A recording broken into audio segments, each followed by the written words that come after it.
Attend किए हैं तो पार्डल exam का मैं स्वागत करता हूँ। बेटा आप शशांक और मेरे बीच में आ जाइए। आइए शशांक अंकल कुछ पूछेंगे आपसे पहले।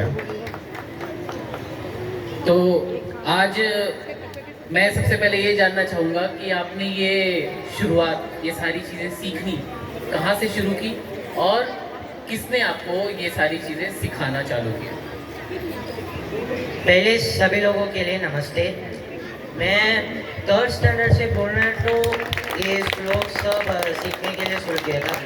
पहले स्कूल में ही एक भगवद गीता का चैंटिंग था, भगवद गीता चैप्टर 1, और उस समय में ही मैं थोड़ा थोड़ा शुरू किया सब ये पढ़ने के लिए।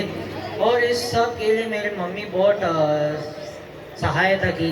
पहले बोलना तो मुझे ये सब इसके बारे में पता ही नहीं था, और मेरी मम्मी ने मुझे ये सब सिखा के इसका ये सब ऐसे किया तो आपके लिए अच्छा रहेगा बोल के मेरी मम्मी सब इसके लिए पूरा एफर्ट किया। उसके बाद वो सब का मैंने फिर से एफर्ट डाल के मेरा जो भी मैं फुलफिल कर सकता हूँ वो सब मैं करके अभी ये सब पढ़ने के लिए और ये बोलने के लिए शुरू किया। बेटा एक बात मैं आपको बोलूँगा, रिपीट करोगे हिंदी में एक वर्ड। हाँ, जोर से रिपीट करना। किंग कर्तव्य विमूढ़। किंग कर्तव्य विमूढ़। बेटा वेरी गुड। आप ये इसलिए बोला कि मैंने कहा कि आपका गला साफ हो गया और कुछ नहीं। तो बेटा माइक आपका, you want to have 2 mic और 1 mic? Take 2, equal distribution of your voice.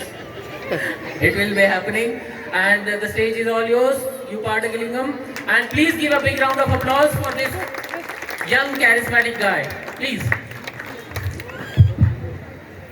Hari Om. प्रभुं प्राणनादं विभुं विश्वनादं जगन्नादनादं सदानन्दभाजं भवद्भव्यभूतेश्वरं बौद्धनादं शिवं शङ्करं शम्भुमीशानमीरे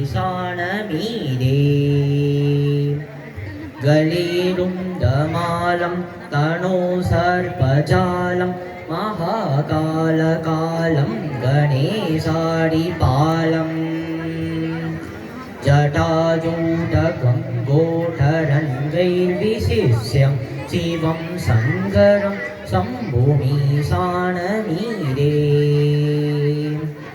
मूढामाकरं वन्दनं वन्दयन्तं महामण्डलं भस्मभूषादरन्तम् अनादिन्यपारं महामोहमारं शिवं शङ्करं शम्भुमीशानमीरे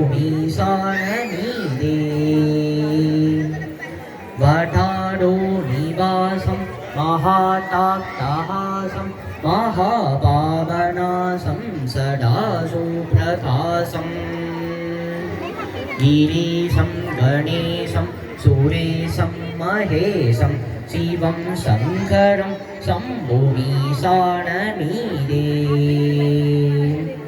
गिरीन्द्रात्मजा सङ्गृहीताट्टदेहं गिरौ संस्थितं सर्वदा पन्नगेहम् परब्रह्म ब्रह्मादिभिर्वण्यमानं शिवं शङ्करं शम्भुमीशानमीरे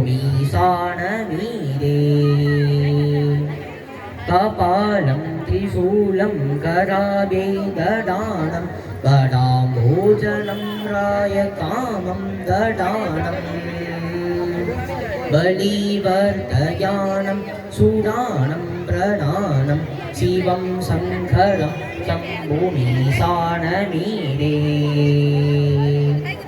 शरच्चन्द्रगात्रं गणानन्दपात्रं त्रिनेत्रं पवित्रं गणेशस्य मित्रम्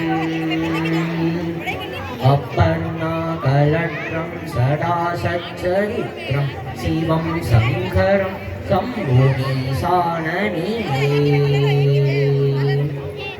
हरं सर्पहारं चिताभूविहारं पवं वेदसारं सदानिर्विकारम् श्वसाने वसन्तं मनोजं दहन्तं शिवं शङ्करं शम्भुनीशाननीरे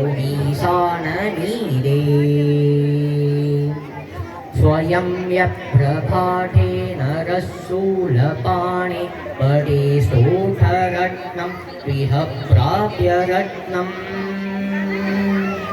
सुपुत्रं सुदान्यं सुमित्रं कलत्रं विचित्रै समाराध्य मोक्षं प्रयाति हरि ओम्।